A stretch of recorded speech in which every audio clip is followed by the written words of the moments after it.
마이크 좀. 예배를 드리게 됩니다. 이제 묵상하심으로 하나님 앞에 귀한 절기 예배를 시작하겠습니다.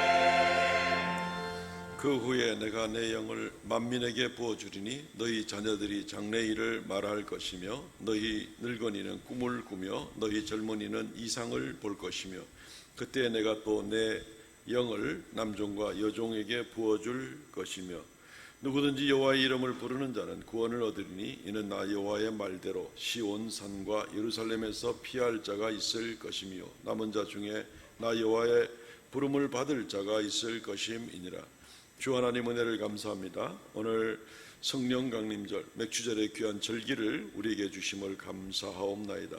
주의 성령 강림하심과 우리와 함께 하신 귀한 은혜를 생각하며 더욱 감격 가운데 주 앞에 나가기를 원하옵나니 주님 이 자리에 좌정하여 주시고 우리 예배를 받으시옵소서. 홀로 영광 받으시고 우리는 성령 충만하며 감동과 감사 가운데 우리의 남은 삶을 잘 감당하는 우리가 되게 하여 주옵소서. 예수님 이름으로 기도하옵나이다. 아멘.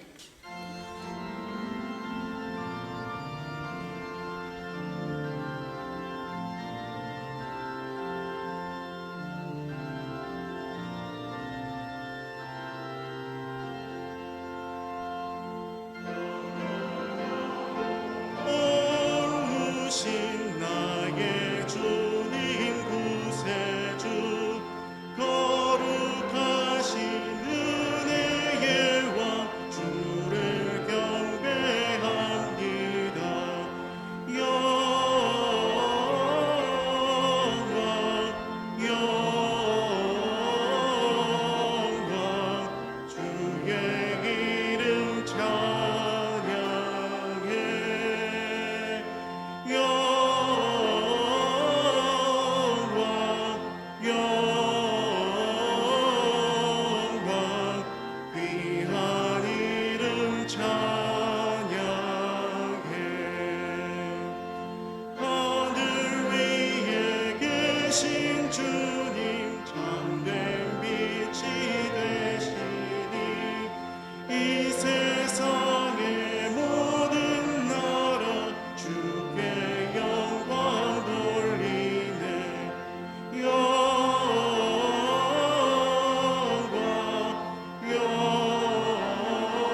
전능하사 천지를 만드신 하나님 아버지를 내가 믿사오며 그 외아들 우리 주 예수 그리스도를 믿사오니 이는 성령으로 잉태하사 동정녀 마리아에게 나시고 본디오 빌라도에게 고난을 받으사 십자가에 못 박혀 죽으시고 장사한 지 사흘 만에 죽은 자 가운데서 다시 살아나시며 하늘에 오르사 전능하신 하나님의 우편에 앉아 계시다가 저리로서 산 자와 죽은 자를 심판하러 오시리라.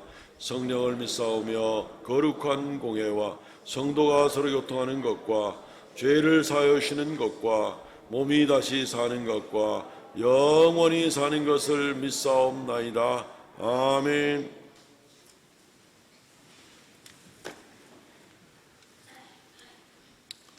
교동문 135번 성령 강림에 관한 말씀을 교독하겠습니다. 그의 위에 여호와의 영 곧 지혜와 총명의 영이요 모략과 재능의 영이요 오직 하나님이 성령으로 이것을 우리에게 보이셨으니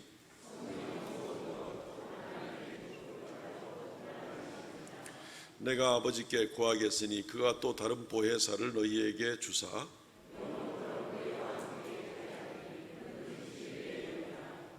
보혜사 곧 아버지께서 내 이름으로 보내실 성령 그가 너희에게 모든 것을 가르치고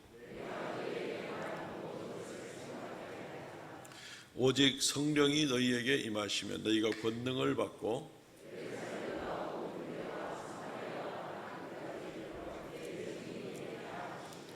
아멘.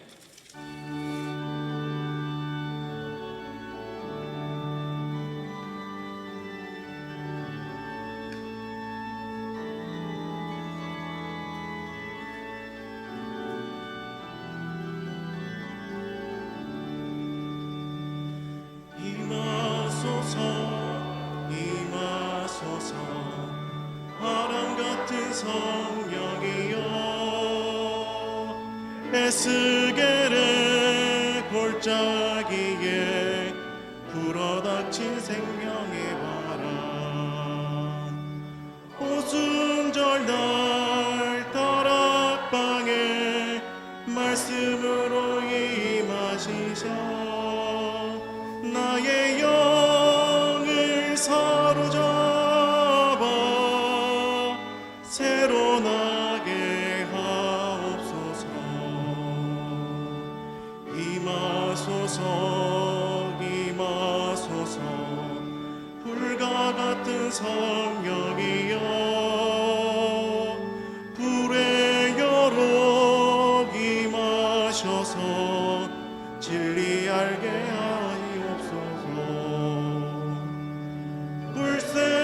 불세례를 베푸시어 죄의 뿌리 소멸하사 거룩하고 깨끗하게 변화시켜 주옵소서. 임하소서 임하소서 생명 같은 성령이여 거친들의 샘이 솟고 사막에는 강을 흐르고 생수 같은 주의 성령 폭포같이 부어주사 내 속에 생명수가 흘러나게 하옵소서. 임하소서 임하소서 기름 같은 성령이여 은혜로서 치료하고 사랑으로 삼으시오. 나의 영광 나의 삶이 강건하게 보존받아 어두운 세상 밝히다가 들림받게 하옵소서.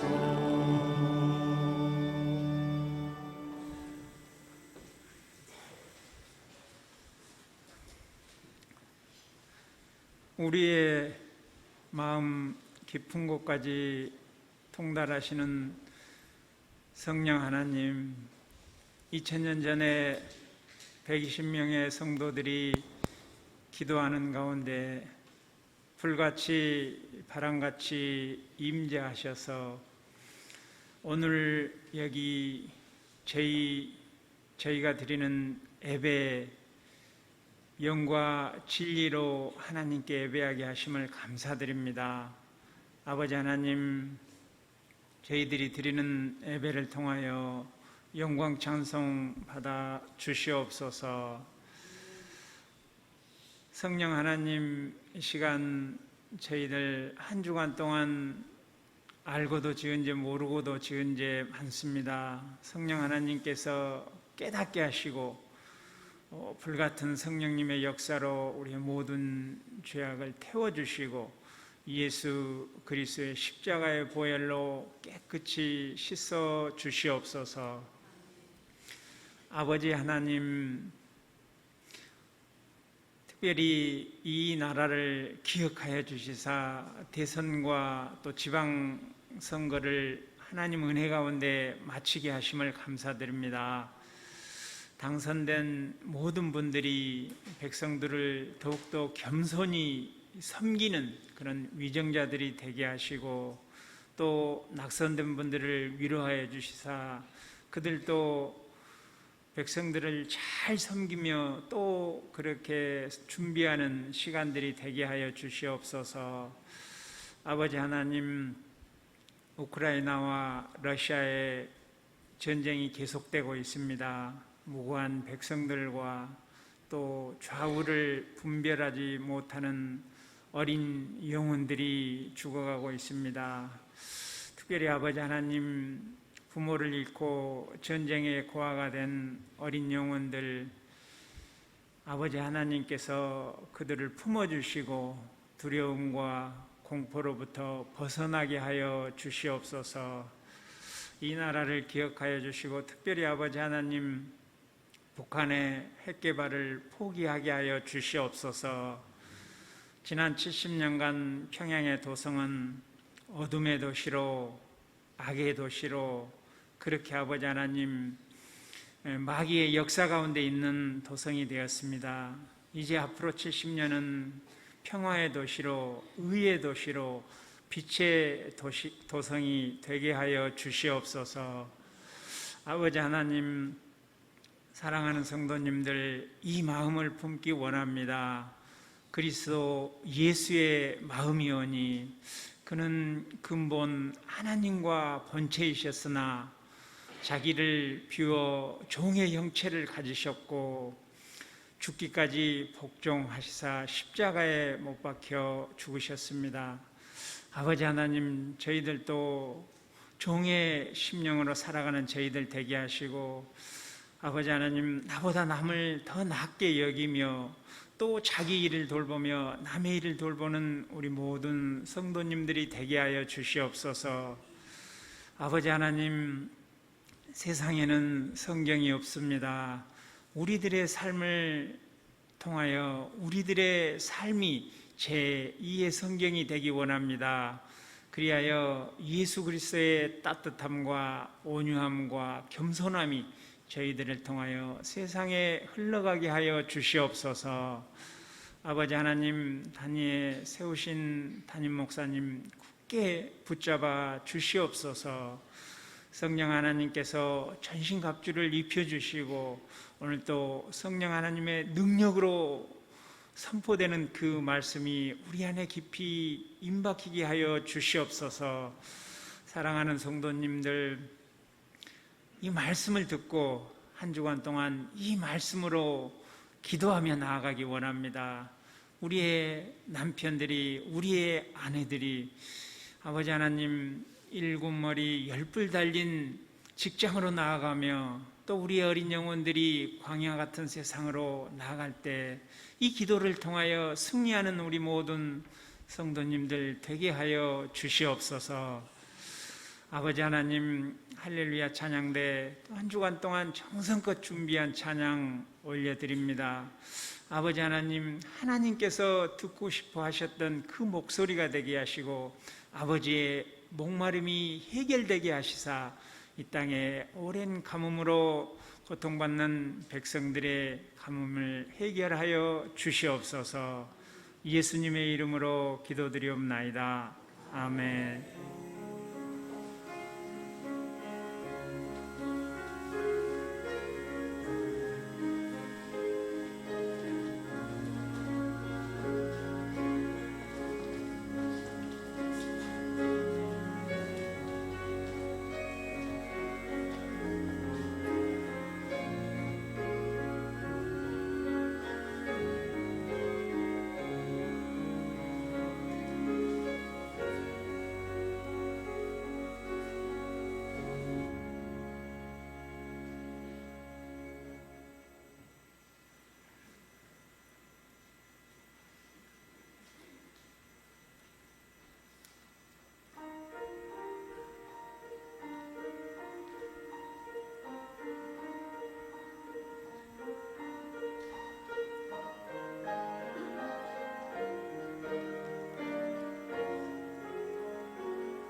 할렐루야, 감사합니다.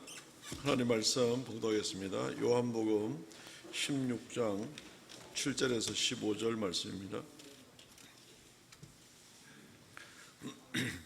신약성경 요한복음 16장 7절로 15절 말씀까지 봉독하겠습니다. 그러나 내가 너희에게 실상을 말하노니 내가 떠나가는 것이 너희에게 유익이라. 내가 떠나가지 아니하면 보혜사가 너희에게로 오시지 아니할 것이요 가면 내가 그를 너희에게로 보내리니 그가 와서 죄에 대하여 의에 대하여 심판에 대하여 세상을 책망하시리라. 죄에 대하여라 하면 그들이 나를 믿지 아니하며 의에 대하여라 하면 내가 아버지께로 가니 너희가 다시 나를 보지 못하며 심판에 대하여라 하면 이 세상 임금이 심판을 받았습니다. 내가 아직도 너희에게 이를 것이 많으나 지금은 너희가 감당하지 못하리라. 그러나 진리의 성령이 오시면 그가 너희를 모든 진리 가운데로 인도하시리니 그가 스스로 말하지 않고 오직 들은 것을 말하며 장래일을 너희에게 알리시리라. 그가 내 영광을 나타내리니 내 것을 가지고 너희에게 알리시겠습니다. 무릇 아버지께 있는 것은 다 내 것이라. 그러므로 내가 말하기를 그가 내 것을 가지고 너희에게 알리시리라 하였노라. 아멘. 오늘 이 본 말씀 중심으로 성령과 함께하는 삶이라는 제목으로 하나님 말씀을 증거하겠습니다. 성령 강림절입니다. 맥추절이라고도 합니다. 같은 날짜입니다. 원래 성령 강림절이 오순절에 일어났는데 맥추절이 6월절 다음 날부터 50일째 되는 날이 곧 오순절이고 그날 성령 강림이 임하시게 된 겁니다. 의미 면에서도 맥추절은 구약의 절기고 또 성령 강림절은 신약의 절기 같이 생각이 됩니다만은 그런 의미도 사실은 같은 의미를 가지고 있습니다. 맥추절은 이제 가을에 농사했던 것을 이제 겨우 내내 먹고 또 봄 되고 양식 다 떨어지다가 이제 드디어 땅에서 난 첫 소출을 본격적으로 거두기 시작하는 때가 바로 이 맥추절입니다. 맥추절이 보리절기다 밀절기다 뭐라 해도 상관은 없는데 원어로 정확한 그 의미는 첫 소출의 절기라는 말입니다. 첫 소출의 절기. 이제 첫 소출이라 그랬으니 이제부터 본격적으로 여러 가지 종류의 소출이 이루어지고 여름에 과일들과 또 다른 곡물들과 가을에 종합적인 추수가 다 완성될 때까지 이제부터는 바꿀 일 없다. 쭉 양식들이 채워지는 것이 이제 시작되는 것이다. 그러니까 이 절기는 농사 입장에서 보게 될 때는 굉장히 소망이 넘치는 절기가 되고 든든함을 주는 그런 절기라고 볼 수가 있겠죠. 오순절 성령 강림 사건이 이루어지게 되었을 때 교회를 향한 이 영적인 의미마저 똑같은 의미가 됩니다. 예수 그리스도께서 십자가에 달리시고 죽으시고 부활하시고 승천하셨지만 아직까지 땅 위에 기독교인들은 불과 몇 명 되지 않는 그런 상태에 있었습니다. 교회로 치면 아주 약한 개척교회 몇 개 있을 정도밖에 되지 않는 풀뿌리 같은 그런 기독교다 이렇게 볼 수가 있습니다. 두려운 여러 관원들과 유대교 세력들과 로마 제국의 세력들과 이런 것들 앞에서 기독교는 정말 힘없는 모습과도 마찬가지죠. 그러나 이 오순절 성령 강림 사건으로 말미암아 하나님의 놀라운 능력의 역사가 교회에 나타나게 되고 하나님이 그들과 함께하는 역사가 나타나게 되니 수많은 사람들이 예수를 믿게 되고 교회는 든든해지게 되고 강건해지게 되고 그래서 오늘날까지 2000년이 지나가도 그리스도의 왕국, 그리스도의 교회는 여전히 강건해져 있는 그런 모습을 보게 되는 것이 성령 강림, 예수 그리스도의 십자가 부활 승천 이후에 성령께서 강림하시지 아니하셨더라면 교회가 어떻게 이렇게 오늘까지 이루어 나올 수가 있었겠는가? 불가능한 일입니다. 이 때문에 영적인 의미에 있어서도 이 성령 강림절의 그 의미는 성령이 강림하심으로 교회를 강건하게 하고 이제부터는 본격적으로 힘을 얻어서 하나님의 능력으로 교회를 세워나가고 복음을 전하는 바로 그 든든함을 주는 시작점이 바로 성령 강림절기라고 볼 때에 구약의 맥추절의 절기와 날짜도 같을 뿐 아니라 의미도 사실은 동일하게 되는 겁니다. 구약에는 좀 더 농사적인 차원에서 그림 보여주는 것 같고, 신약은 이것을 영적인 차원에서 실체적인 모습을 보여주는 바로 그런 모습이라고 보게 되는 겁니다. 너무너무 중요하죠. 너무너무 중요하죠. 사람이 생명은 붙어 있는데 힘이 없으면 어떻게 됩니까? 그냥 헤매게 되겠죠. 길 가다가도 비틀거리고 쓰러질 수도 있겠죠. 성령의 강림의 역사는 바로 이런 것을 강력하게 해주는 일이 되는 겁니다. 그래서 예수님도 부활하시고 승천하시기 전에 제자들에게 말씀하실 때에 성령께서 강림하시기 전에는, 너희가 성령의 능력을 얻기 전에는 절대로 예루살렘을 떠나지 마라. 뭔가를 하려고 하지 마라. 성령 강림하신 이후에만 뭔가를 시작을 해야 된다. 사도행전 1장 4절 말씀에 보면은 사도와 함께 모이사 그들에게 분부하여 이르시되 예루살렘을 떠나지 말고 내게 들은 바 아버지께서 약속하신 것을 기다리라. 이것이 교회를 세우는 일뿐 아니라 우리 개인적으로도 마찬가지입니다. 우리 개인적인 신앙생활, 우리 가정의 신앙생활에 있어서도 성령 충만한 삶을, 성령의 도움을 얻어서 나가지 아니하면 내가 예수를 믿는다, 저 안 믿는 사람들의 표현을 빌리면 교회에 이름 걸어놨다 하는 그런 일이 있다 할지라도 성령 충만함이 있지 않고는 우리는 그냥 비틀거리는 사람이고 이름만 기독교인인 그런 일이 되기가 쉽습니다. 너무너무나 영적으로 약해서 세상에 안 좋은 영향도 그대로 받고 죄질 시험도 받고 나쁜 말들, 행동들 얼마든지 막 욕심이 이끌리는 바로 시험이 이끌리는 바대로 말하고 행동하고 그런 일들이 자기를 도무지 성령으로 컨트롤이 되지 않는, 세상에 의해서 컨트롤이 되는 그런 사람들을 우리가 얼마든지 보게 되는 것입니다. 이름만 그리스도인이지 하나님의 자녀로서의 분명한 삶의 자세를 가지고 나가지를 못하는 겁니다. 그런데 성령께서 함께 하시지 않으면 누구나 마찬가지로 그렇게 될 수가 있습니다. 그러므로 우리가 하나님의 자녀라고 하면서 성령 충만하고 성령의 의지에 살아가지 않는 사람은 마치 바람 빠진 고무 풍선과도 같다라고 볼 수 있습니다. 쭈글쭈글하고 별로 볼품이 없습니다. 그리스도인으로서의 매력이 없습니다. 하나님 앞에 말씀을 따라서 자기를 결단을 내고 하나님 앞에 구별된 삶을 살아가는 그러한 결단과 용기가 없습니다. 그냥 허지부지합니다. 세상 사람들과 적당히 눈치 보고 살아가는 것을 지나지 않는 것입니다. 일단 우리 개인적으로 한 번밖에 없는 인생에 하나님 앞에 멋진 인생을 살다가 하나님께 나아가려면 이 성령 강림의 역사, 성령 충만함의 역사를 우리가 감당하지 않으면 겉보기에는 멀쩡한 것 같아도 속은 아무것도 아닌 이제 그런 사람이라고 밖에는 우리는 말할 수가 없을 것입니다. 늘 우리가 매년마다 이 절기를 지키게 되고 또 우리가 1년 365일 성령 함께 하시기를 간구하고 있지만 특별히 올해도 이 절기를 맞이하면서 성령의 강림하심과 우리와 함께 하시는 간절한 소망을 가지고 오늘 이후로 더욱 담대한 그리스도의 삶을 감당해 나가는 저와 여러분 되시기를 주의 이름으로 축원드립니다. 아멘. 오늘 말씀을 한 3가지 정도로 간략하게 살펴보겠습니다. 성령과 함께하는 삶은 첫째로 왜 유익하고 분명히 좋은가? 보혜사 성령님이 우리를 도와주시기 때문에 우리를 홀로 살게 버려두지 아니하고 내 힘으로만 살게 버려두지 아니하고 보혜사 성령께서 오셔서 나를 도와주시기 때문에 우리는 성령과 함께하는 삶이 복된 삶이다, 이렇게 얘기를 해볼 수가 있습니다. 말씀드렸듯이 우리 혼자서는 힘듭니다. 쉽게 쓰러지고 시험에 걸리고 누구나 예외 없이 그럴 수가 있습니다. 그렇다고 방심해 놓으면 영 세상 사람 돼버리고 말겠죠. 그때라도 회개하고 성령님께 간절하게 매달리면 그때는 인생 다시 살아볼 수 있는 기회가 되는 겁니다. 육신의 소욕에 끌리는 것이 아니라 성령의 소욕에 끌리기 때문에 그렇습니다. 십자가에 달리실 일을 앞두고 나서 예수님께서 제자들에게 이 말씀을 하십니다. 우리가 오늘 읽은 요한복음 16장의 배경입니다.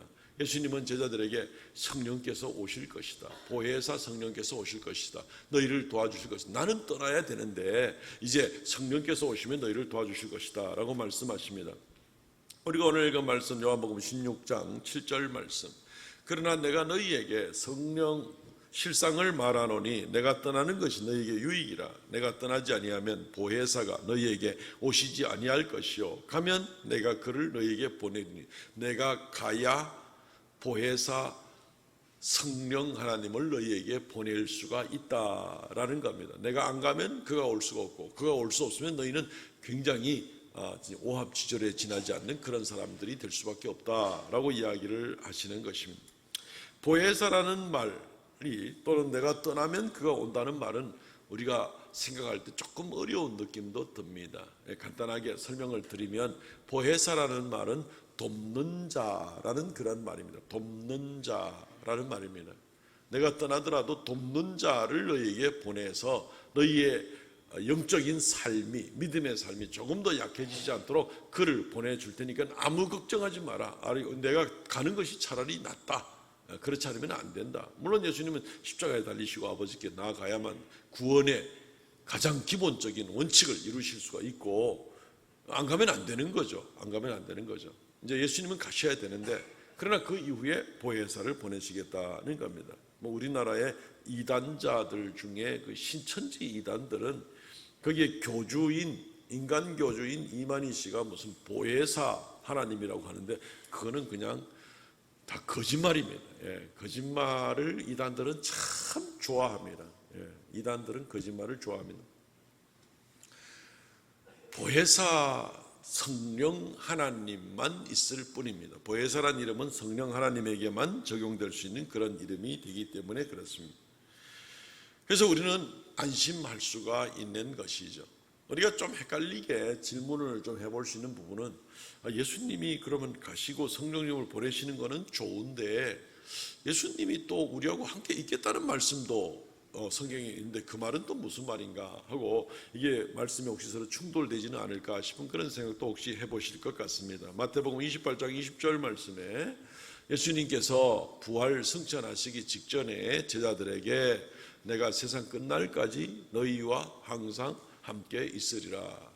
지금 요 며칠간만 더 있겠다가 아니라 예수님이 세상 끝날까지 항상 내가 너희와 함께 있겠다.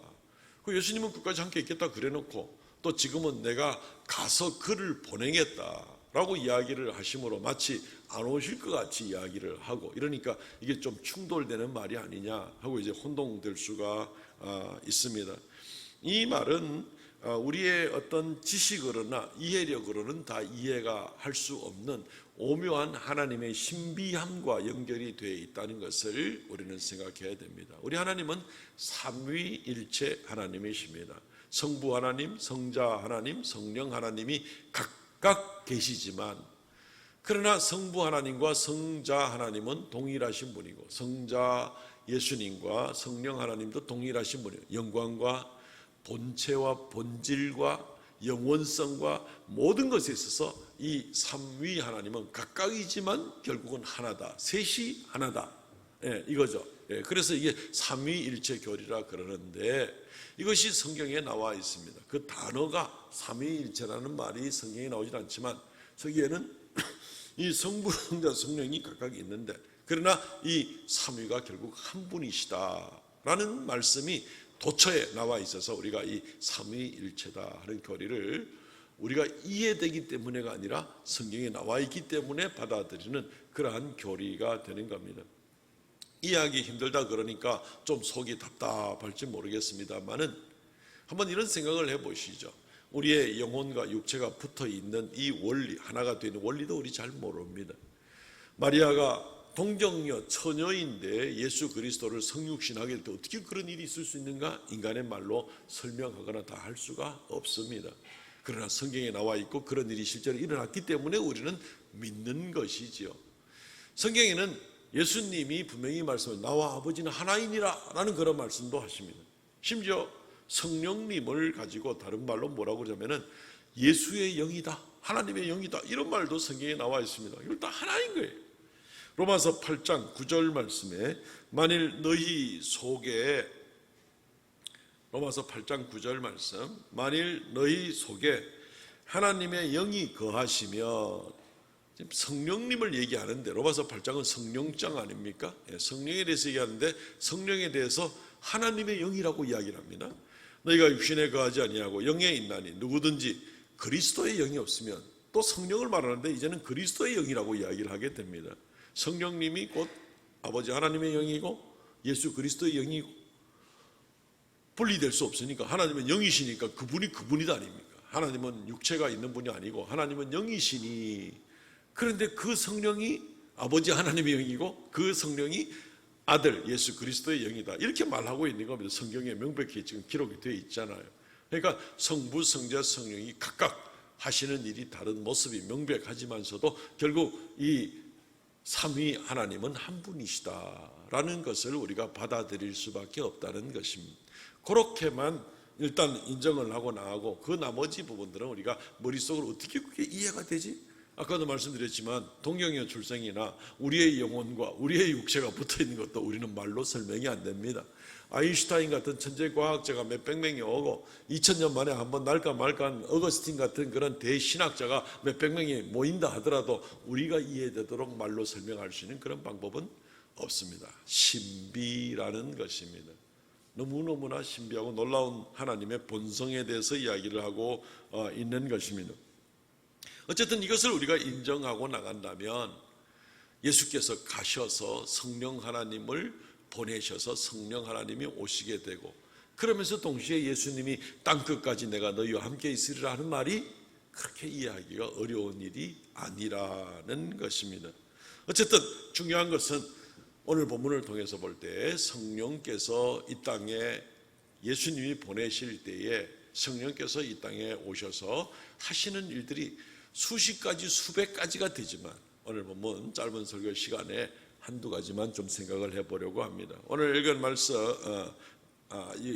로마서 말씀입니다. 로마서 8장 16절 말씀에 성령이 친히 우리의 영과 더불어 우리가 하나님의 자녀인 것을 증언하시나니, 성령님이 우리의 영혼에 함께 계셔서 드러내 주시는 일이 뭐냐면 우리가 하나님의 자녀인 것을 드러내 준다라는 겁니다. 아니, 저 사람은 분명 보통 사람인데 저 사람은 입에서 나오는 말과 저 사람의 생각과 저 사람의 행함과 저 사람에게 주변에 일어나고 있는 그 역사의 모습은 사람으로서는 하기가 힘든 그런 일들이 분명히 드러나고 있다는 겁니다.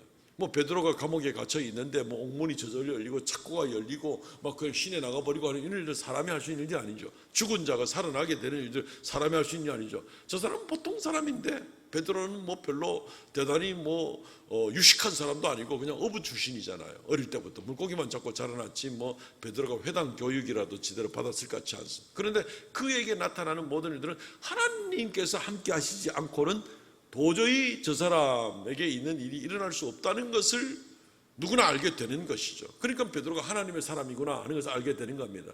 옛날에 엘리야가 하늘에서 불이 내려오고 막 바알과 아세라 우상 숭배자들과 더불어 싸우게 되고 막 기적이 일어날 때 사람들이 엘리야에게 붙여준 이름이 뭡니까? 하나님의 사람이다 라고 얘기를 하는 겁니다. 하나님의 사람이다.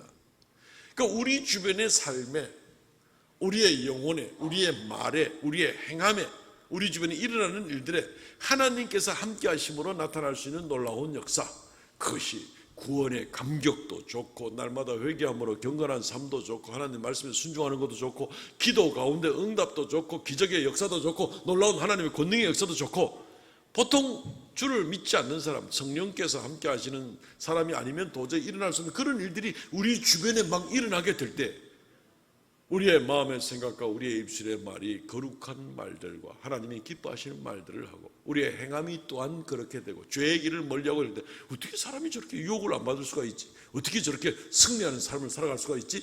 누가 보더라도 그런 증거가 나타나게 되는 것은 우리 스스로가 대단해서가 아니라 우리는 다 약하다 그랬습니다. 성령께서 함께 하심으로 우리의 삶에 흔들리지 않는 그런 칼라로 분명히 나타나게 될 때에 사람들은 성령으로 말미암아 우리가 하나님의 자녀인 줄 알게 되는 것이고, 그것은 성령의 능력으로 인한 것이고 성령이 하신 일이 바로 그겁니다. 물론 이것은 성령이 이런 일들을 우리 가운데 역사하심으로 사람들한테 그렇게 인정받게 되는 것이 최선의 목적은 아니죠. 그 이전에 우리가 하나님의 사람이 되게 될 때 우리 인생이 혼자 있게 되는 것이 아니라 하나님의 축복, 하나님의 동행, 하나님의 도우심으로 든든한 인생을 살아가게 된다는 그 이전 작업이 먼저 있는 것이죠.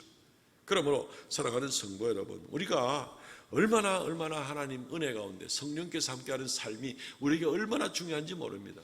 다른 말로 하면 성령을 사모하지 않고 성령께서 우리를 주관하지 않고 우리가 성령의 이끄심을 따라 쫓아가지 않는 사람은 아무것도 행할 수가 없는 사람입니다. 하나님의 자녀로서 나타나는 특징이 아무것도 없어요. 세상 사람들하고 똑같습니다. 그냥 세상에 시험받고 유혹받고 시기 질투하고 입술로 범죄하고 마음으로 범죄하고 행동으로 범죄하고 똑같습니다. 아무것도 티가 나지 않습니다. 교회만 한 번씩 온다는 것뿐이지. 성령의 이끌림을 강력하게 받지 않는 사람은 저 사람이 하나님의 사람인지 저 사람이 세상 사람인지 알 수가 없는 겁니다. 그리고 우리의 본질적인 문제에 있어서 정체성 문제에 있어서 굉장히 중요한 문제가 아닐 수가 없습니다. 그렇기 때문에 성령이 우리로 하나님의 자녀인 것을 증언하게 하는 역사가 있어야 되고 그것이 우리의 정체성이고 그거 없이는 우리는 아무것도 아니고 또 그렇게 되려면 우리는 성령을 얼마나 간절하게 사모하고 살아가야 되는가 한번 생각해 보십시오. 지난 한 주 동안 뭘 열심히 쫓아갔습니까? TV 선전 열심히 쫓아갔습니까? 정치적 뉴스 열심히 쫓아갔습니까? 어지간히는 우리도 소환 확인해야 되겠죠. 남의 말 듣는 거 좋아했습니까? 아니면 세상의 유혹 쫓아가는 거 좋아했습니까? 아니면 성령의 이끄심을 쫓아서 성령으로 말미암아 기록된 하나님 말씀을 쫓아가서 살아가려고 하나로 결단을 가지고 나가는데 더 우선을 했습니까? 어디가 우리의 우선권이 있었습니까? 성령의 우선권을 두고 쫓아가지 않으면 다 쓰러집니다. 예외가 없습니다. 성령은 우리를 든든하게 붙들어 주는데 어떤 모습으로 붙들어 주냐면 우리로 하여금 은혜에 든든하게 붙들려 살게 하는 그러한 역할을 해 주시는 것입니다. 우리가 오늘 읽은 말씀에 요한복음 16장 4절 말씀에 보면은 오직 너희에게 이 말을 하는 것은 너희로 그때를 당하면 내가 너희에게 말한 것이 기억나게 하려 하며 성령이 임하는 것을 예수님이 말씀하십니다. 성령이 보내주시는 그 때를 당하면 처음부터 이 말을 하지 않은 것은 내가 너희와 함께 있었습니다. 지금은 예수님이 함께 하시니까 처음부터 이 말을 하실 필요 없는데 지금은 내가 떠나게 되니까 지금 이 말을 해줄 테니까 기다려라. 그때가 되면 성령께서 오시면 너희가 내 말들이 다 기억나게 해주실 것이다. 이렇게 얘기를 하는 것입니다. 성령께서 하시는 중요한 일 중에 하나가 뭐냐면 기억나게 해주시는 일입니다. 요한복음 14장 26절 말씀에 보면은 보혜사 곧 아버지께서 내 이름으로 보내실 성령 그가 너희에게 모든 것을 가르치고 내가 너희에게 말한 모든 것을 생각나게 하리라. 생각난다는 것, 기억하게 된다는 것. 머릿속에만 단순하게 뭐 예수님의 명언 어록집 309절을 내가 외운다 그래가지고 그거 말한 것이 아니라 우리의 가슴 속에 우리의 영혼 속에 분명히 기억나게 분명히 그게 붙들려 있게 해주시는 역할을 누가 하신다? 성령께서 해주신다라고 할 수가 있는가 하면 기억이라는 것은 우리의 영으로 분명히 기억을 하고 나간다는 것은 굉장히 중요한 일이죠. 예수 믿은 지 오래되면은 하나님의 은혜가 어디가 버렸는지 모르고 그냥 무덤덤해지는 사람들이 참 많습니다. 예수를 믿은 지 수십 년 됐는데 오히려 세상적인 삶의 모습들이 많이 나타나는 사람들은 참 희한한 일입니다. 점점 더 하나님께 굳게 붙들려서 하나님의 은혜가 막 넘치고 은혜를 하나도 까먹지 않고 계속 하나님의 은혜 가운데 붙들려 살아야 되는데 그래서 사도 바울이 디모데에게도 은혜 안에 강하고 하는 그런 말씀을 권면도 하셨듯이 그래야 되는데 세월이 지나갈수록 은혜는 어디다 다 까먹고 나가지고 그냥 인간적인 냄새만 자꾸 나고 인간적인 판단만 하고 인간적인 욕심만 점점 나고 도대체가 하는 이제 그런 무기력한 기독교인들의 모습을 우리가 보게 되는 것입니다. 기억이라는 것은 그렇게 중요한 겁니다. 은혜 가운데 강하고 은혜의 기억 속에 붙들려야 되는데 성령께서 우리에게 그것을 날마다 새롭게 해주신다는 겁니다.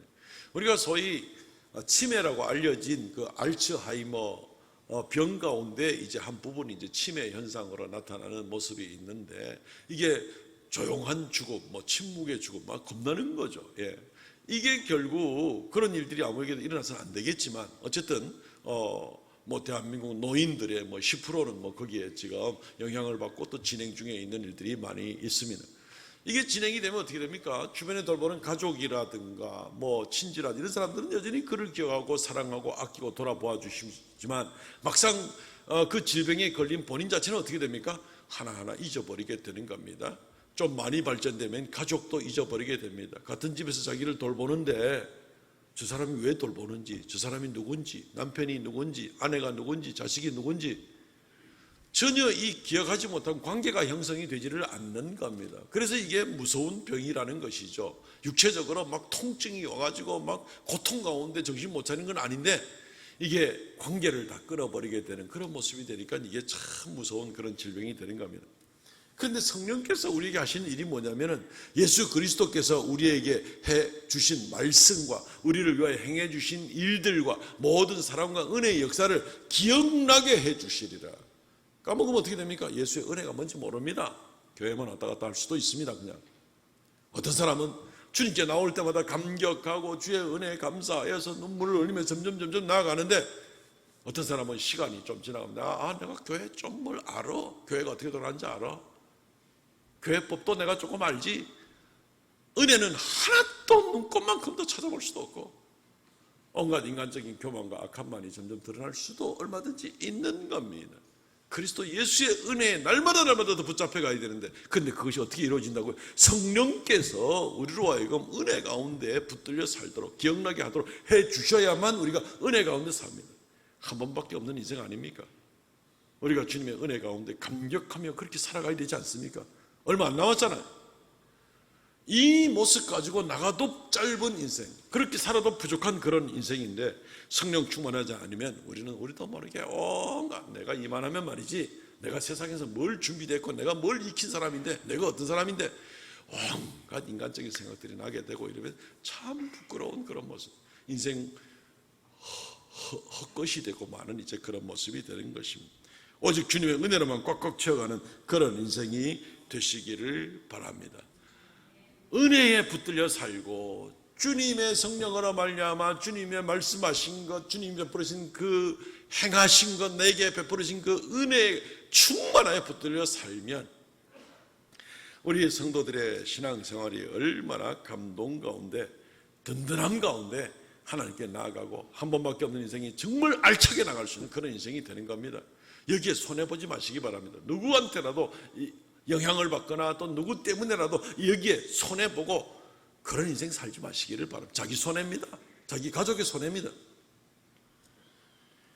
성령께서 우리를 도우십니다. 그래서 성령을 꼭 붙잡고 그렇게 도움을 받고 하나님 가까이 나가시기를 바랍니다. 두 번째, 성령께서 우리를 담대하게 하십니다. 성령께서 우리를 담대하게 하십니다. 우리는 예수 믿고 은혜에 충만할 뿐 아니라 이 세상에 대해서 외칠 말이 있고 점점 더 담대하게 나가야 되는데 참 우리가 성령에 강력하게 의지하지 않으면 약하죠. 아이고 기름값이 뭐 얼마나 올랐다더라. 아이고 이 뭐 슬슬 주눅 들기 시작합니다. 밀가루 값이 몇 % 올랐다 하더라. 뭐가 30% 올랐다 하더라. 뭐 이래 되니까 뭐 정신없이 이러지 어떻게 살지? 하고 왠지 모르게 점점 주눅이 들 수 있습니다. 그런데 어떤 사람들은 지금 국회가 법을 잘못 만들려고 지금 악법을 만들려고 계속해서 포괄적 차별금지법이라고 이름은 좋게 해놓고 그 속에 동성애를 합법화시키고 그것을 가지고 비판을 하거나 그러면 그런 사람들을 불법자로 만들어버리고 뭐 이런 이 악법을 막 만들어 나가는데 어떤 사람들은 국회의사당 앞에 텐트 쳐놓고 금식회 가면서 이런 일은 있어서는 안 됩니다 하고 그냥 대단히 얘기를 하고 민주당 의원 누구 정신 차리십시오 하고 예단을 하고 우리 교회 게시판에도 붙여놨습니다만은 이러면서 막 뜨겁게 이 하나님의 공의가 이루어지기를 위해서 애를 쓰는데 수많은 그리스도인들은 별 관심이 없습니다. 무슨 내 먹고 살기도 바쁜데 뭐 세상에 대해서 외칠 말들이 분명히 많은데 주님은 분명히 우리를 사명을 가지고 남겨두셨잖아요. 사명이 없으면 오늘 불러가시면 오늘 바로 천국 가면 제일 좋죠. 뭐 안 그렇습니까? 말로 이 참 악한 세상에 더 남아있는 것이 우리한테 복이 된다고 할 수 있겠습니까? 사명이 있어 주셨는데 이 사명을 안 하는 거예요. 세상에 한마디도 안 하는 거예요. 우리가 모두가 다 텐트 들고 가가지고 그러지 하진 않겠지만 위에서 기도도 해야 되고 지원도 해야 되고 응원도 해야 되고 뭐 클릭도 해야 되고 이래가면서 할 수 있는 최선을 다하고 또 성도들끼리 모여서 이 일들에 대해서 같이 공분을 가지고 토론도 해야 되고 이렇게 나가야 되는데 아무 관심이 없습니다. 오히려 주눅 들어가지고 있습니다. 코로나인데 교회 가면은 직장에서 눈치 보여가지고 못 가겠더라. 세상에도 그렇게 약해 빠진 그리스도인들이 돼가지고 어떻게 하나님의 메시지를 세상에 전한다고 할 수가 있겠습니까? 아무것도 할 수 없는 담력들이 없는 겁니다. 담력들이. 성령이 함께 하시지 않으면 우리는 담력을 감당할 수가 없습니다. 베드로가 예수님 따라가다가 멀찍이 따라가고 예수님 모르고 부인하고 담력이라고는 하나도 없던 그런 사람이 성령 충만함을 받고 나니까 어떻게 했습니까? 예수 전하지 말라고 때리기도 하고 감옥에 가두기도 하는 그 관원들 앞에서 베드로가 뭐라고 얘기합니까? 우리가 하나님 앞에서 당신 말 듣는 게 낫겠소? 하나님 말씀 듣는 게 낫겠소? 당신은 우리를 육체적으로 괴롭게 할 수는 있을지 몰라도 영혼과 육체를 다 멸할 수 있는 그 하나님을 두려워야 되지 않겠소? 오히려 더 대담하게 베드로가 외치지 않아 담력이 충만한, 원래부터 그런 사람 아니었습니다. 보통 사람입니다. 약한 사람입니다. 성령 충만하면은 우리를 세상에 와서 메시지를 가지고 살 수 있게 담대하게 살 수 있도록 은혜를 주신다는 겁니다. 담력이 없는 사람들, 세상에 눈치만 보고 살아가는 사람들은 성령 충만함이 없기 때문에 그렇습니다. 우리는 메시지를 가지고 살려면 당연히 담대해야죠. 왜요? 세상이 이 메시지 싫어하거든요. 그런데 거기에 거슬려서 이기려면 담대함이 있어야 되는데 성령 충만함이 아니면 안 되는 겁니다. 오늘 말씀 가운데서도 보면은 8절 말씀에 주님은 이런 말씀하십니다. 그가 와서 죄에 대하여 의에 대하여 심판에 대해서 세상을 책망하시리라. 책망한다는 말은 심판하시리라 하는 얘기입니다. 세상의 죄에 대해서, 세상의 의에 대해서, 세상의 심판에 대해서 성령께서 심판하시리라. 어떻게 심판합니까? 이 땅에 사는 동안도 성령 충만함으로 예수를 굳게 믿고 담대하게 외치고 나가는 사람들에게 하나님께서 함께 하시고 그들이 고백하는 하나님이 진짜 하나님이라는 것을 분명히 증언해 주심으로 말미암아서 세상은 벌써부터 심판을 받겠다 하는 얘기입니다. 조금만 더 자세히 풀어서 이야기를 하면 이렇습니다. 죄에 대하여 성령께서 심판하신다는 얘기는 지금 이 유대교회에 있는 사람들, 권세를 가진 사람들은 베드로와 요한과 이 사도들이 오히려 죄인이라고 그러는 거죠. 유대교와 이 사회를 어지럽히는 사람이다. 너희들이 죄인이다. 자기들이 만들어 놓은 프레임과 자기들의 생각으로 이 사람들이 죄인이다. 이렇게 얘기를 합니다. 그러나 성령께서 오셔서 하나님께서 놀라운 성령의 역사를 이 사람들에게, 베드로와 요한에게 나타나는 그 일들을 보게 될 때 하나님이 저 사람들과 함께 안 해? 이 사람들을 죄인이라고 몰아붙이고 있는 저 사람들에게는 하나님과 함께하는 증거가 없네? 그러니까 분명히 판단받게 되는 거죠. 저 사람들은 말만 자기들이 그냥 사회 질서, 로마 제국의 눈치 어쩌고 저쩌고 해서 반역죄로 몰아가고 소란죄로 몰아가지만 사실은 진짜 하나님은 이 사람들과 함께하기 때문에, 그리고 결국은 성령께서 그들과 함께 하시지 않을 것이기 때문에 그들은 뭡니까? 예수 믿지 못하게 되는 거고 그들은 결국 심판을 받을 수밖에 없는 겁니다. 믿음은 성령이 주시는 은혜로 말미암아 하나님의 선물로 받는 거 아니겠습니까? 구원받지 못합니다. 땅에서도 인정받지도 못합니다. 하나님의 함께 하신 증거가 이 사람들에 있기 때문에. 그리고 믿지 않음으로 결국은 심판을 받게 되는 겁니다. 또 의에 대하여, 유대인들만큼 이 의에 대해서 주장하는 사람이 얼마나 많은지 모릅니다. 심지어 제가 종종 한 번씩 말씀을 드렸을 텐데, 이스라엘에 있을 때 길 가는 거지들도 컵을 가지고 갔다가 지나가는 사람 되면서 의를 행하라, 의를 행하라 이러면서 찌다카 이러고 있었어요. 의라는 뜻입니다. 그 말이. 의를 행하라. 당신이 이 어려운 이웃을 돕는 것이 의지. 당신이 만약에 여기에 지금 돈을 넣지 않으면 당신은 의로운 사람이 아니다. 하나님 앞에 의인이 아니다. 이러면서 막 이제 이런 식으로 갖다 대는 이런 사람들을 본 적이 많이 있습니다. 그러니 종교 지도자들이라든가 관원들은 이 의라는 거, 우리가 옳다 하는 것에서 얼마나 이 사람들, 우리가 하나님 앞에 옳은 삶을 살아가고 있다는 것을 얼마나 주장을 합니까? 그런데 성령께서 오시면 그들의 행하는 것이 의가 아니라는 것입니다. 의라는 것은 예수 그리스도를 믿음으로 우리가 의롭다함을 얻는 겁니다. 의라는 것은 의인으로 인정받을 때 하나님의 성회에 나갈 수가 있는 것입니다. 하나님은 의인의 회중에 함께 하시니 시편 1편의 말씀에 나와 있는 거 아닙니까? 의인들만 하나님께 나갈 수 있습니다. 그런데 지금 성령으로 말미암아 예수 그리스도를 믿고 이들을 돕고 협력하지 않을 뿐 아니라 오히려 그들을 핍박하고 이들을 악한 이라고 몰아붙이는 이 사람들은 자기들은 의라고 얘기하지만 그들은 의가 아니라 오히려 악을 행하는 자들이라는 것입니다. 세상에 국회의원 숫자 많다고 막 법을 막 만들어가지고 반성경적인 법들을 만든다고 그래가지고 우리가 합당한 권리를 가지고 법을 만들어서 이게 의다. 그럴 수 있겠죠, 세상에서. 반성경적인 것은 영원토록 의가 되지를 못합니다. 성경에 반하는 행동은 하나님이 절대로 인정해 주지 않습니다. 일시적으로 주장할 수 있을지 모르지만 그뿐인 거죠. 그리고 심판에 대해서도 마찬가지입니다. 지금 권력을 가지고 경찰권을 가지고 사법권을 가지고 마음대로 제자들을 맘만 먹으면 잡아넣을 수 있지만 그들이 심판할 수 있다 그래서 잠시 가진 권력을 가지고 그들이 심판의 올바른 중심과 그들의 권력이 지속될 거라고 생각하는 것은 큰 잘못이죠. 진정한 심판자는 하나님이십니다. 지금은 심판하겠다고 하는 빌라도, 지금 심판하겠다는 이 유대의 그 관원들, 제사장들, 이런 사람들이 오히려 하나님 앞에 심판을 받게 될 거라는 겁니다. 성령께서 오시면 이 일들이 다 감당이 될 거라는 것입니다. 그러니까 이 성령이 오셔서 우리를 굳게 붙들어주면 세상의 권력자들, 옳다고 하는 자들, 심판권을 가지고 있는 사람들마저도 심판을 받게 되니까 두려워할 필요가 없다는 겁니다. 우리는 담력을 가질 수가 있다는 것입니다. 그리함으로 사랑하는 성도 여러분, 우리는 성령 충만함으로 이 땅에서 담력을 얻고 메시지를 가지고 살아가는 그런 저 여러분들 되시기를 바랍니다. 시간이 많이 지나가서 세 번째, 성령께서 우리를 진리 가운데 인도하십니다.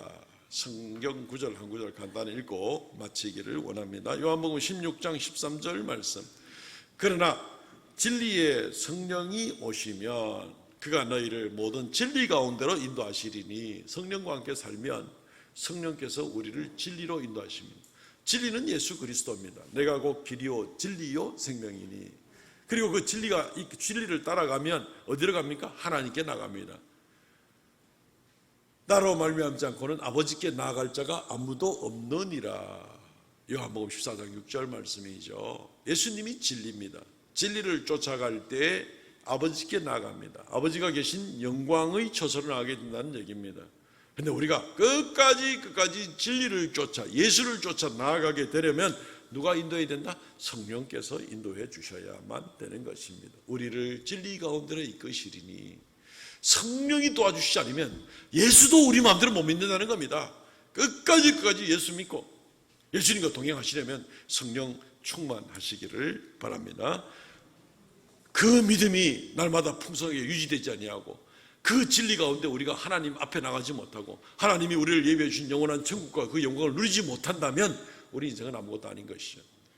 그러니까 성령 충만함이 우리에게 얼마나 중요한지 다시 깊이 생각하시고 간절히 성령을 사모하시고 나가는 우리 모두가 되시기를 주의 이름으로 축원드립니다. 아멘. 통성을 같이 한번 기도하겠습니다. 주여, 이 시간 성령 충만케 하옵소서. 성령을 따르게 하옵소서. 진리 가운데 나가게 하여 주시옵소서. 담대하게 하여 주시옵소서. 보혜사 성령의 도움으로 우리가 승리하는 인생을 살게 하시고 한 번밖에 없는 인생을 범죄와 시험과 악한 일로 시간 낭비하지 말고 오직 성령만 쫓아 살아가는 우리가 되게 하여 주옵소서. 통성으로 자신과 가정을 위해서 이 시간 간절하게 기도하겠습니다. 주 하나님, 은혜를 감사합니다. 이 시간 아버지의 사랑과 은혜를 쫓아서 주의 성령께서 함께 하시고 주의 성령을 쫓아가야만 우리 인생이 살 수 있음을 다시 한번 확인하게 되었습니다. 오 주 하나님, 우리 모두에게 성령 충만함을 더하여 주시고 오직 하나님께 큰 영광 찬송 돌리는 놀라운 역사가 있도록 은혜 더하여 주시옵소서. 아버지 긍휼을 더하여 주시기를 간절히 바라옵고 원하옵나니 오 주 하나님 함께하여 주시고 주여 긍휼을 더하여 주시기를 간절히 바라옵고 원합니다. 그래야 담대함으로 이 땅을 살아가고 메시지를 가지고 살아가고 진리를 쫓아 나아가고 하나님의 영광에 이르는 우리 모두가 되도록 은총 더하여 주시옵소서. 경건한 삶을 살게 하여 주시옵소서. 두려움 없이 나아가게 하여 주시옵소서. 우리를 담대하게 하여 주시옵소서. 긍휼을 더하여 주시기를 간절히 바라옵고 원합나이다. 역사하여 주시고 긍휼을 더하여 주시옵소서. 오 주 하나님 함께하여 주시기를 간절히 바라옵고 원합니다. 불쌍히 여겨 주시옵소서.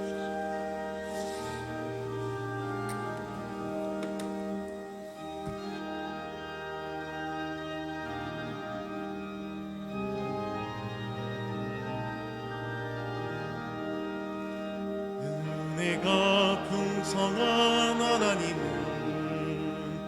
믿는 자 사람 한 사람 어제도 오늘도 언제든지 편찮고 보호해 주시네. 주여 성령의 은사들을 오늘도 내려 주소서. 성령의 뜨거운 불길로서 오늘도 충만케 하소서. 정욕과 죄악에 물든 마음을 성령의 물길로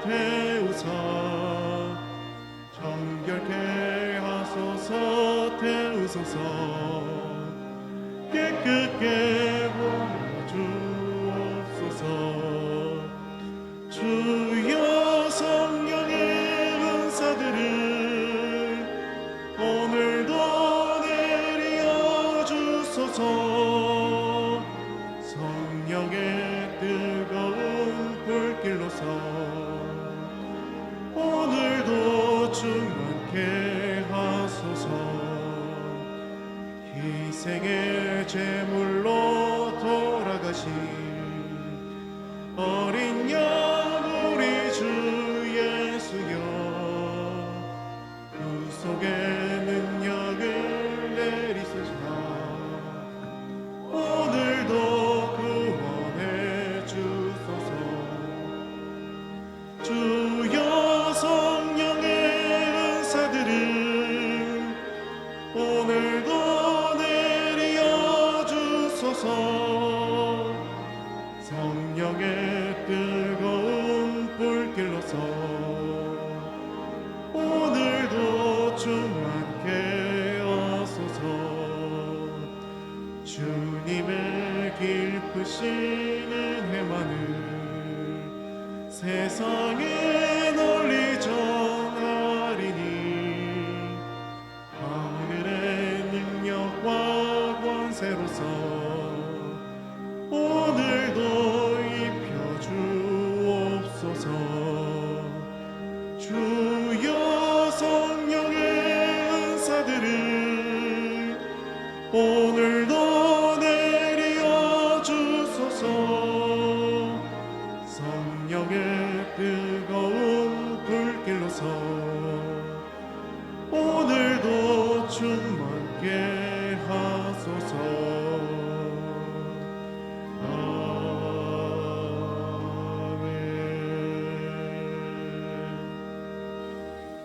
주 하나님, 주께서 성령 하나님을 이 땅에 약속대로 보내주셔서 우리가 살게 하시고 앞으로도 살게 하시며 영원한 하나님의 영광의 나라에 이를 때까지 성령 하나님으로 도우심을 받고 살게 하심을 감사하옵나이다.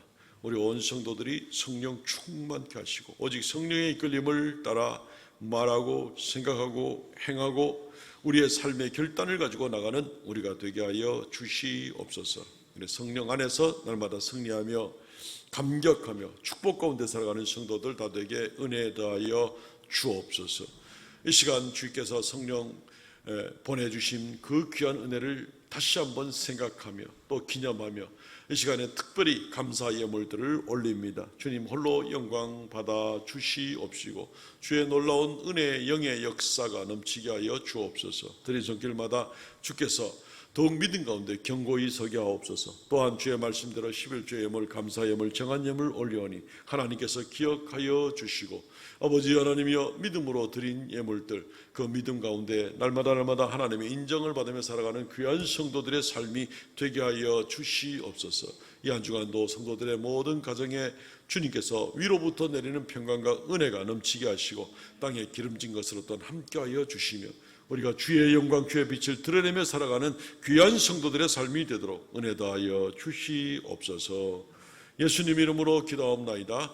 아멘. 지금은 우리 주 예수 그리스도의 은혜와 아버지 하나님 극진하신 사랑과 성령의 교통하심과 새롭게 하심의 역사가 이 시간 머리 숙여 경배하는 하나님의 거룩한 백성들에게 언제나 함께 있을지어다. 아멘.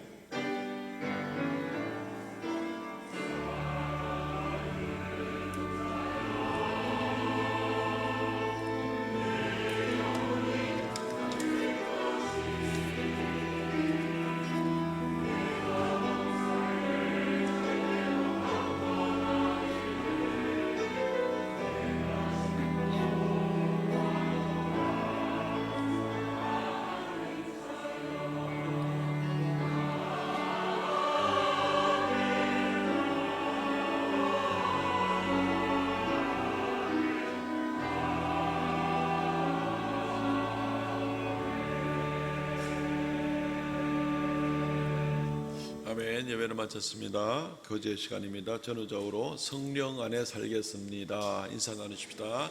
성령 안에 살겠습니다. 성령 안에 살겠습니다. 할렐루야. 감사합니다. 지난주부터 시작한 우리 악수하는 거 유효합니다. 계속해서 악수하고 손도 잡아주고 이러면 좋을 것 같습니다. 추보 광고를 참조해 주십시오. 성경 읽기 완독자들 지난 주일까지 보고해 주신 분들까지 해서 교회에서 기념품을 준비했습니다. 1층 안내데스크에 각자 이름 써놔서 준비해 놨으니까 자기 이름 보시고 찾아가시면 좋겠습니다. 계속해서 또 하반기에도 열심히 성경 읽도록 노력하십시다. 오늘 성령 강림절 맥추절로 지킵니다. 하나님께 특별 예물 드리게 됨을 감사합니다. 2, 4분기 정기 재직회 모임이 이제 곧 2부 예배 모임 마친 후에 바로 진행이 되겠습니다. 오후에는 찬양 축제가 있습니다. 오늘 뭐 바쁘죠, 그죠? 국수도 먹고 또 그룹별로 연습도 하고 지금 15팀이 지금 지원을 했어요. 15팀이. 그래서 아주 정말로 몇 년 만에 하는 축제이지만 큰 축제가 될 것 같고, 어제도 보니까 뭐 교회 마당이 꽉 찰 정도로 차들이 와서 우리 성도들이 연습하고 하는지 이런 모습 많이 보게 돼서 많이 기대합니다. 은퇴권사회 기도회 모임이 이번 주 화요일 6월 7일 오후 2시 있습니다. 에스더회 모임이 6월 12일 2부 예배 후 본당에서 있습니다. 2부 예배 후에 보통 할렐루야 찬양 연습 안 하나요, 여기서? 조절을 좀 하시기를 좀 바랍니다. 금요 기도회 봉사는 이번 주에는 사남전도회입니다. 나라를 위한 특별 새벽 기도회 6월 13일 다음 주일 지나고 월요일부터 금요일까지입니다. 올해 10주간 특세를 특별히 하는데 우리 교단적으로 70일 특세는 이미 연속을 하는 교회들은 다 마쳤는데 우리는 10주간 나누어서 이렇게 하게 됩니다. 이번이 아마 6주차가 될 것 같은데 많이 참석해 주시기를 바랍니다. 호산나 반주자로 호산나 찬양대 반주자로 박지혜 씨입니다. 박지혜 씨 양을 우리 교회 성도로 또 이렇게 등록도 하셨고 세가족 교육 받는데 오늘부터 일부 예배의 반주자로 수고하시게 되었습니다. 오늘 점심 식사는 우리 김원식 B 집사님 또 우리 김숙경 집사님 가정에서 섬깁니다. 감사드립니다. 세가족 소개가 지난 2주 동안에 3분이나 등록을 하셨는데 다른 분들은 이미 소개를 했고 황정규 씨 혹시 지금 여기 계십니까? 황정규 씨, 저 중3층에 지금 서 계십니다. 우리 박수 한번 쳐주시죠. 고맙습니다. 감사합니다. 교회에 잘 적응하도록 위해서 기도해 주시고 또 서로 다가가서 인사도 해 주시고 하면 좋겠습니다. 우리 김봉진 성도, 우리 교회 청년 출신이죠. 우리 김장수 장리집사님, 전정수 권사님의 아들 되시는데 이 아들이 또 아들을 낳았습니다. 그래서 5월 25일 김은우라고 등남하게 되었습니다. 이 가정 위해서 기도해 주시기 바랍니다. 이번 주 성경 완독자 김은숙 권사님, 여정희 권사님, 이동규 장로님, 최경란 집사님 수고 많으셨습니다. 특별 기도 제목을 우리 성도들께 드립니다. 우리 정영진 집사님 잘 아실 텐데 우리 시각장애를 가지고 계시는 우리 정 집사님이 늘 새벽 예배를 나오십니다. 이번 주 금요일 날 새벽 예배 마치고 집에 돌아가시는 길에 건널목에서 오토바이하고 충돌 사고가 생겼습니다. 뇌출혈이 되었고 지금 대구 카톨릭 의대 병원에 카톨릭대 병원에 지금 중환자실에 계시는데 아직까지 의식이 잘 회복이 되지를 않고 있습니다. 출혈이 계속 되지는 않고 있어서 수술하기보다 가능한 약물로 치료해 보려고 지금 병원 쪽에서 기다리고 있는데 시간이 좀 걸릴 것 같다라는 이야기를 듣고 있습니다. 위에서 기도해 주시기 바랍니다. 잘 회복되시고 신속하게 회복되고 회복된 이후에 이 말이나 또 기억이나 모든 부분에 어려움이 없도록 후유증 생기지 않도록 위해서 어울러서 우리 성도들이 많이 기도해 주시기를 바랍니다. 일어나서 우리 폐송 부르고 모든 순서 마치도록 하겠습니다.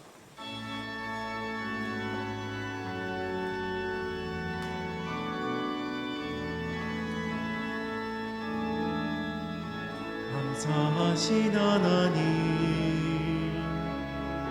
에베네셀 하나님, 살아계신 살아계신 하나님 에베네셀 하나님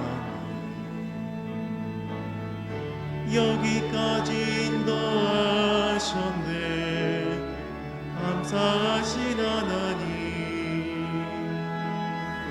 여기까지 인도하셨네 살아계신 하나님 감사하신 하나님 에베네셀 하나님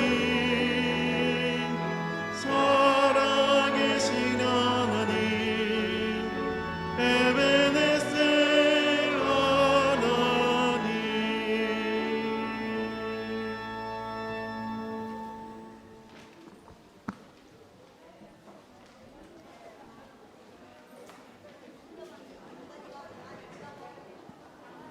마이크 좀